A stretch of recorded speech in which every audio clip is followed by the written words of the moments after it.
live from the new sports betting capital of the world. You might be from Texas, but I'm from New Jersey. Benny Ricciardi is here to break down the day's betting board for you. Let's go, Jerry. Go! Taking a first look at the day's bets, it's time for the FTN Betting Show. Welcome to the FTN Bets Cast for Monday, July 18th here at FTN Bets, sponsored by our friends over at Sleeper. Sleeper is the fastest growing fantasy platform today with millions of players, and now you can win on Sleeper by playing in their new over-under game. It's super easy to play. First, in any sport, you're going to choose two or more players that you like, and you're going to pick whether they're going to go over or under their listed total. So, for example, tonight in baseball, it could be the number of hits, the number of strikeouts for a pitcher, maybe the number of runs scored.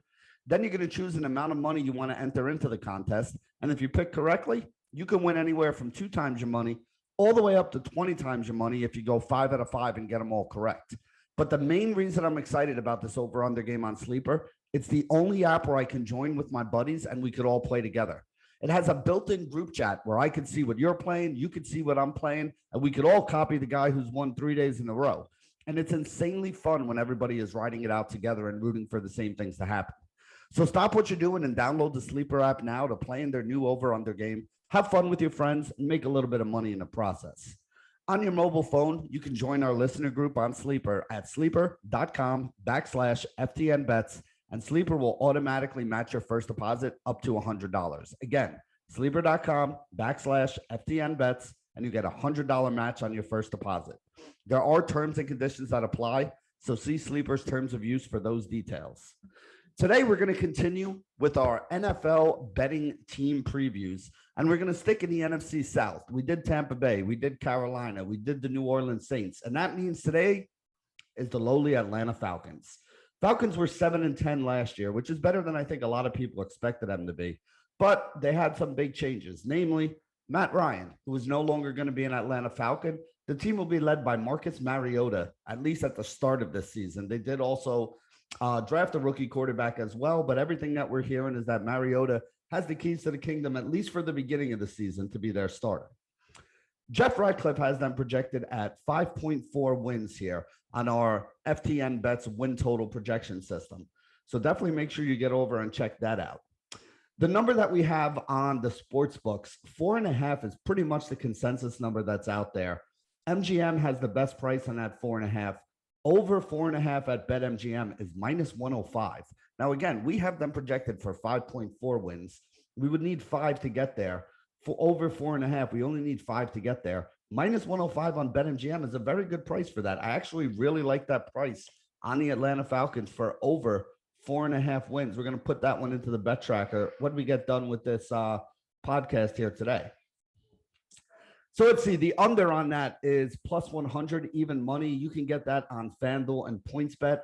FanDuel and PointsBet, the other two books that have the Falcons at 4.5 wins, -120 on FanDuel for the over, -125 on PointsBet for the over. So as you can see, the -105 on BetMGM is a very good number for us here to look at. DraftKings has this number at 5, right at 5 here on DraftKings. It's +125 for the over, -150 to the under on DraftKings for the Atlanta Falcons. As you can guess, the Falcons' numbers to make the playoffs are not very good, considering that they're only being projected for about 5 wins. We talked about this a couple times already. Last year, the minimum number of wins you needed to make the playoffs was 9. And half the teams that had 9 wins actually didn't even make the playoffs. So really 10 is the number that you need to be safe. We're projecting the Falcons here for around 5. The books are getting them at 5 or below. You know, it's really not, it's going to take a stretch for them to make the playoffs. They would have to completely outperform, probably almost double the projections on the number of wins that they had here. So when you see that the lowest number or the best number for them to make the playoffs is +800 on DraftKings, the lowest number is +65 on Sugar House and Bet Rivers. Even that is probably a little bit too low for what we should be looking at here for the Atlanta Falcons. The no number on the Atlanta Falcons to make the playoffs is -1100. So, I mean, again, that's BetMGM is the best place to get that. If you want to play yes, DraftKings +800, no, -1100 on BetMGM is the best price out there. And at -1100, I mean, you're looking at like a return of like 8 or 9 cents on the dollar, right? So for every dollar you invested, you make $100 bet, you're going to win $8 or $9 if they don't make the playoffs. So yes, it is almost a lock that they're not going to make the playoffs here. But are you really being paid any money to go ahead and do it? No, not really. I mean, if you want to lock your money up for an entire football season just to make an 8% return on it, go ahead, be my guest. But at the end of the day, that's probably not going to be something that I'm going to do. Now, with that said, I do think it's not a horrible bet if you don't mind locking your money up and not thinking about it at this point. Yeah, inflation might eat into it at 8% there, but yeah, you should get an 8% return on it. I don't see the Atlanta Falcons having some magical season here where they wind up making the playoffs in any way, shape, or form. I think actually, if you want to make a bet on the Atlanta Falcons this year, worst regular season record is plus 400 on FanDuel, Unibet, Bet Rivers, and Sugar House. I think I'd rather have my money on worst regular season record at plus 400 for them than them to make the playoffs at plus 800. Again, do I think they're the worst team in the league? No. So, again, I wouldn't have them as, the worst regular season record overall, but they are definitely one of those, handful of teams that at least has to be in a discussion for that. So let's see. We could talk about them to win the NFC South, but they have some incredibly long odds just to win their own division here. We talked about them being the longest shot on the board. Tampa Bay, massive favorite to win that division. The Saints, easily the number 2 team in that division. And the Carolina Panthers are clearly ahead of Atlanta as well. It is a very tiered division overall. When you get down to the bottom of it all, though, let's see, 30-1 plus 3,000 on Caesars is the best number for the Atlanta Falcons to win the NFC South. You can get them at plus 28 to 1 on DraftKings, 25 to 1 on PointsBet, FanDuel, and BetMGM. So lots of things that we can look at here, but none that I really think are going to happen. So the next number we can look at is the Atlanta Falcons to win the NFC. 125 to 1 on BetMGM is the best number for the Atlanta Falcons to win the NFC. Again, if they're 30 to 1 just to win their division, for them to win the entire NFC, 100 to 1, 125 to 1 is not crazy. 100 to 1 is kind of the consensus number. FanDuel, DraftKings, PointsBet all have it at 100 to 1, but you can get it at 125 on BetMGM if you want to roll the dice on the Atlanta Falcons to win. I don't think it's a very good bet there, but by all means, if you want to try it, go ahead and do it. Same thing with the Super Bowl here. I mean, again, if we can't even get them to win their division at less than 25 or 30 to 1, for them to win the NFC or for them to win the Super Bowl, it's pretty much out of the question. 250 to 1 plus 25,000 on FanDuel, MGM, and Caesars. The best number you can get on the Atlanta Falcons to win the Super Bowl. Again, we're going to be avoiding betting on them to win anything this year, as this is not the kind of team that we think is going to go on and make a lot of noise. So let's go and talk about some of the player props here, because that's at least a little more interesting than what we have here. Again, with Matt Ryan moving on to Indianapolis, Marcus Mariota is going to be the quarterback for the Atlanta Falcons this year. PointsBet has him at 200 to 1 to have the most passing yards in the league. I do not see that happening, but again, just giving you guys the number. Most rushing touchdowns in the league. DraftKings has him at 200 to 1. Now, again, this is not most quarterback rushing touchdowns, which 200 to 1 I would think is a value. This is most rushing touchdowns in the entire league. So that includes running backs and wide receivers, Deebo Samuel style, and everything else out there. So 200 to 1, probably not a number that we want to be betting on there. If you're going to bet any number on Marcus Mariota, most interceptions thrown, 30 to 1 on DraftKings is the number for Marcus Mariota, plus 3,000 there. That's probably the best number on Marcus Mariota. Yes, there are MVP and Offensive Player of the Year and Comeback Player of the Year and all that stuff. He's in all those, he has a number on all those categories too, but I don't think any of those things are anything that's going to happen this year. So we're not even going to bother talking about it. One guy who is a little bit interesting to talk about here is going to be tight end Kyle Pitts, their first pick from last year. Kyle Pitts is the tight end 3 in fantasy this year, going off the board after Travis Kelce and Mark Andrews in most drafts out there. Last year, he finished with 68 catches for 1,026 yards, only found the end zone once, though, as a receiver, only one receiving touchdown last year. That was actually some of the worst production for a guy that had that many catches. The only guy who had more catches than him, who had one touchdown or, who only had one touchdown was Cole Beasley. Beasley had, I think, 80 catches last year or so, and also only had one touchdown. But there was not another guy who had as many catches, 68, as Kyle Pitts did last year, that only had one touchdown. So touchdown regression is definitely likely to come for him. How much of it? I don't know. But we can bet on whether or not we think he's going to get some good touchdown regression here. 4.5 is the number of receiving touchdowns for Kyle Pitts on DraftKings. minus 115 to both the over and the under there. There were 61 players in the NFL last year that caught 5 or more touchdown passes in 2021.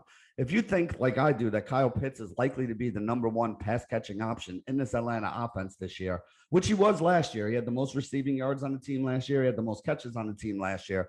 If you think he's going to be the number one receiving option here, over 4.5 is not a crazy number to think about here at minus 115. So I kind of like that over 4.5 receiving touchdowns here on Kyle Pitts. Same thing with the receptions for Kyle Pitts, assuming he stays healthy. He had 68 last year. 68.5 is the number this year. I mean, again, how much more involved in the offense is he going to be? I mean, this is a guy that has the ability to make 10 plus catches a game and see 10 plus targets a game. You figure their team is going to be trailing for most of the season. I mean, again, even if you like them for the wins, 5-6 wins is probably the best projection you're going to find on them. You know, if they're going to wind up only winning 5 or 6 games, I mean, they're going to be trailing in the other 10, 11, 12 that they play, which is going to mean that they're throwing the ball quite a bit here this year. So I do think Kyle Pitts, healthy, can get over that 68.5 receptions. So he's the one guy on this team who's overs I kind of like here this year with Kyle Pitts.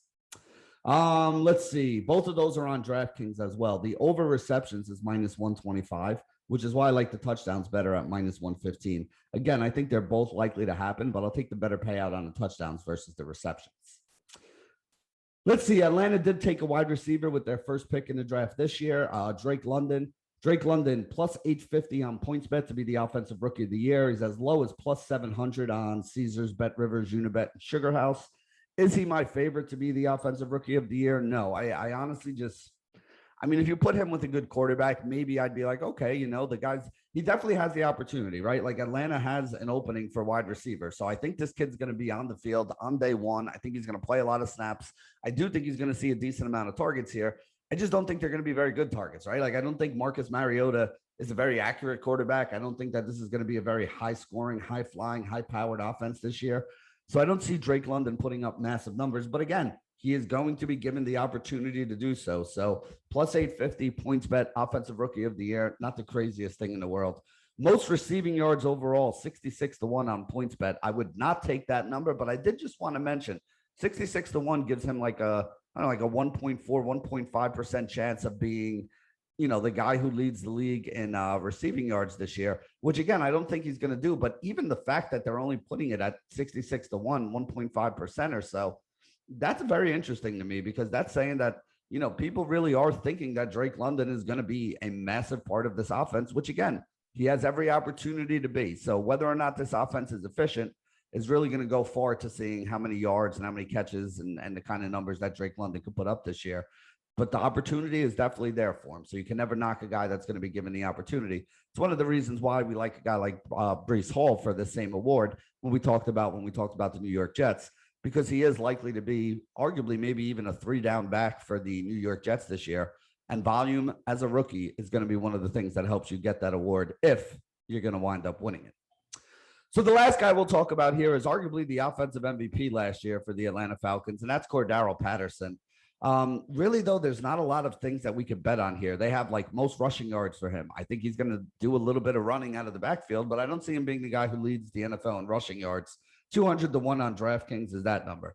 Most receptions. I think he's got some of the best hands of any, you know, running back, and they're also going to line him up a little bit at wide receiver. But with that said, is he going to get more receptions than, you know, the 100 and I don't know, it was 140 something Cooper Kupp had last year, or, you know, even 100 receptions overall? I don't know if he gets over there. So 150-1 for Cordarrelle Patterson, most receptions. I don't really think that's going to happen.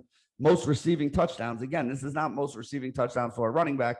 This is most receiving touchdowns in the entire NFL. There's going to be a couple guys that probably end up in double digits here. Not many, but a couple. And I just don't think Cordarrelle Patterson is going to be one of those guys. So, you know, honestly, if I was going to bet on anything with him, it'd probably be offensive player of the year, 100-1, one of the lower payouts that we see there. But I think he's got a better, not that I think he is going to be the offensive player of the year, but he's got a better chance of that than he does, in my opinion, to lead the league in rushing yards or receiving touchdowns or any of the other things that we have here that are paying 130, 150, or 200-1. So if you're interested, Cordarrelle Patterson, offensive player of the year, you know, 100-1. Like I said, for me, though, the only guy that I'm really interested in here is probably Kyle Pitts. He would be the one guy who's, you know, whose stats I'd probably dip my toe into the water with a little bit here. So Kyle Pitts, over 4.5 receiving touchdowns, my favorite play of the day here on the FTN Bets Cast. And that's going to wrap it up for our quick look at the Atlanta Falcons. Like I said, some of these teams, we have lots of things that we can bet on or talk about. With the Atlanta Falcons, I don't think there's too many of them. Not a lot of things to talk about here. I do like the over 4.5 wins with them. I do like the over 4.5 touchdowns for Kyle Pitts. Those would be my two favorite plays. You can get the wins at MGM, minus 105 for that over. You can get the touchdowns, minus 115 on DraftKings. And that is going to wrap it up for today's edition of the FTN Bets Cast, sponsored by Sleeper. Good luck, everybody. Live from the new sports betting capital of the world. You might be from Texas, but I'm from New Jersey.